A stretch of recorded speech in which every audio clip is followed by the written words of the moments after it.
Hey guys, welcome to my kitchen. Today I'm going to be making a spicy olive bread from the America's Test Kitchen cookbook. I've never made this before, but I did try olive bread for the first time thanks to my college roommate's parents, and it was really delicious. They live in Pennsylvania and they used to get their bread from a local farmer's market. I'm in the Bahamas, so no access to that farmer's market, and nowhere around here seems to sell olive bread. So when I saw this recipe in the book, I was really excited. Let's get started.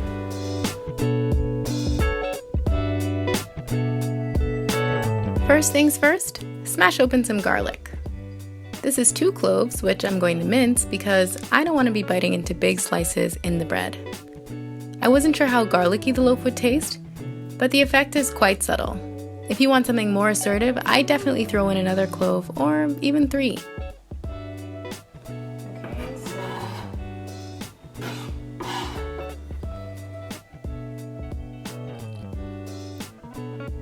With that done, you'll quarter your olives. I really like green ones for their mild, buttery flavor. You can use whatever kind you like though, or mix a couple varieties together. If you're watching this and thinking, oh my gosh, she's going to chop her thumb, I'm having those same thoughts. I wasn't concerned at all at the time, but on this side of the camera, even knowing I never cut myself, watching it freaks me out. So here you can see this is the flour, and then I've added yeast, that's this stuff, and salt, sea salt, there. 2 teaspoons of each. There's not much left to do besides stir it all together. With one hand!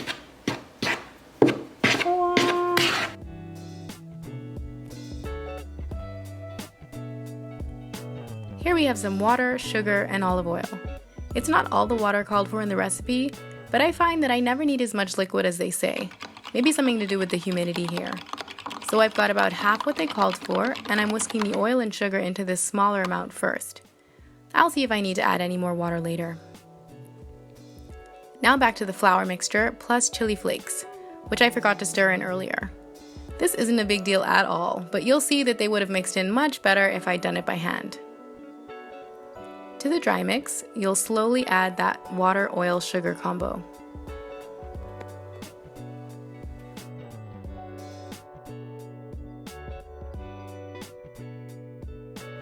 This is what the dough looks like with all that water, oil, and sugar, and it's obviously too dry. But that's fine, because I still have water on the side that I can add in until the dough is fully hydrated.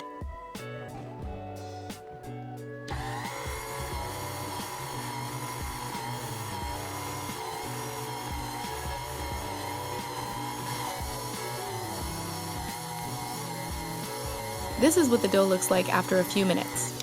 I still have about a 1/4 cup of water left, but it doesn't need it. Now it's time to add the garlic and olives. I can use my fingers. Start with a little bit.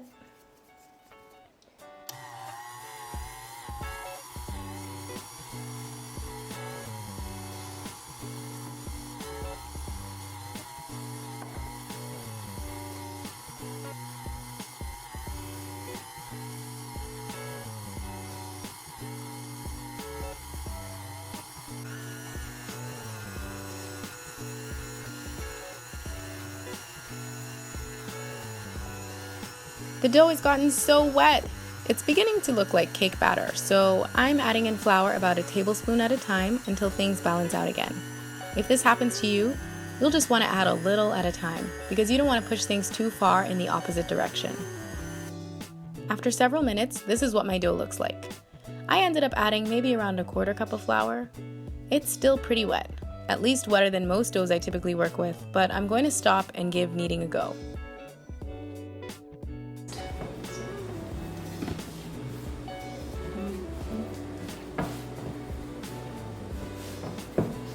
Oh, I'm so happy. It feels really good. Feels really good. I was nervous because it was so wet.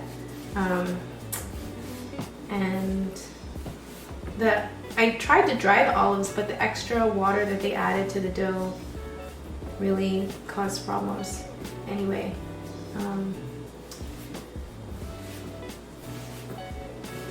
oh man, I want to keep going. But this is probably enough. So, it feels really good. So here we've got this nice little bowl. nice little dough ball, and I'm going to kind of turn it around in the oil so that it's moistened, and then just leave it in this bowl. So here you can see. Magic! Or, you know, editing. This is my dough about an hour later. It was growing so quickly, so I stuck it in the fridge to try and slow things down a bit, but that didn't really do much.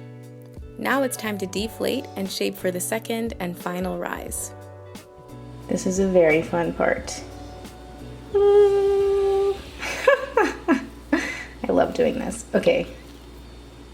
Trying to do this with one hand. Maybe. Okay. There we go.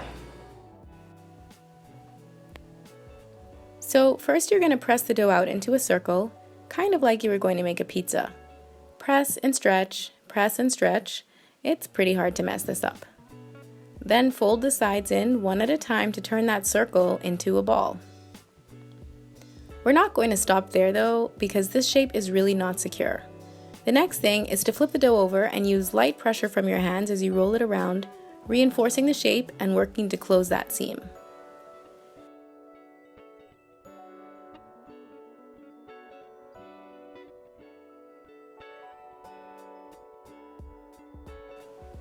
This is the pot that I'm going to bake the dough in.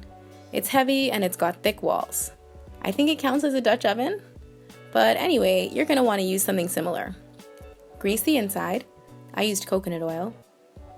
And then leave the dough to rise one last time until it's about doubled again.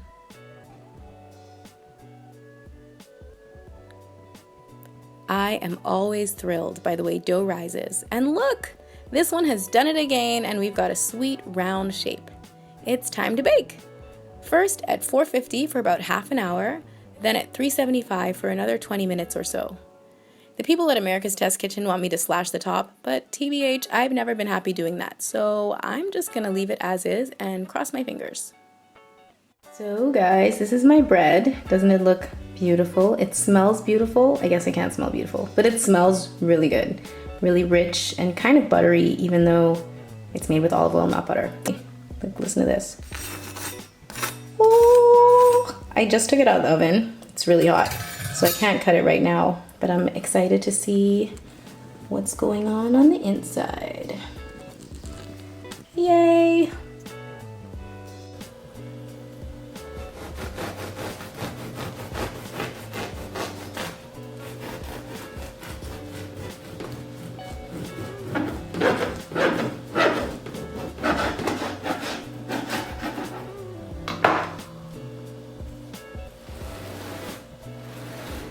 The moment of truth. So we can see I've got a pretty big hole on one side and some holes at the top. I wonder if I'd slashed the bread the way I was supposed to if the crumb would have been more even. Slashing lets air escape in a controlled manner, but the times I've tried it, my bread loses a lot of its height. And who wants that? So, big picture, that's a thing for me to work on. But as far as this loaf goes, I'm happy with the way it looks.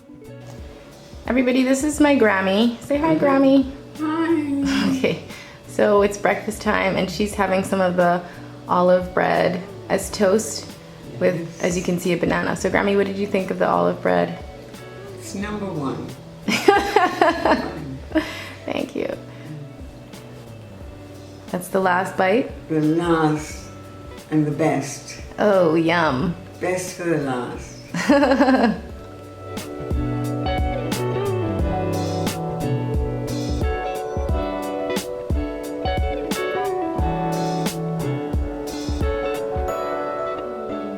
Okay, thanks, Grammy. Well, guys, that's it for this spicy olive bread. I just realized I never said my name. It's Gabrielle. Hi! Thanks so much for joining me, and I'll be back soon with another bread. See you then!